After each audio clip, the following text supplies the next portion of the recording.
Next naman, we will do yung tinatawag po natin na sorting. So, yung unang sorting na gagawin natin will be ascending, and then the next one will be descending. So, we will start by selecting our table, which is students. And then, sasabihin natin order by age, and then lalagay natin yung ASC, short for ascending.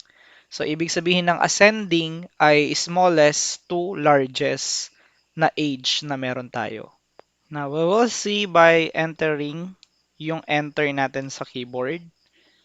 Then, as you can see, so from 12, 15, 16, 19, 22, and 30. So, from the lowest to highest number. So, na-ascend yung mismong datas natin. Now, if we want naman yung descending, so ang gagawin natin ay papalitan lang natin si ASC into DESC, short for descending.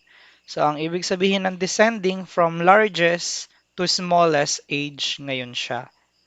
So, we will see by entering yung enter natin sa keyboard and mapapansin nyo, una na ngayon yung 30 natin and last na ngayon yung 12 natin. So, that will be our descending order.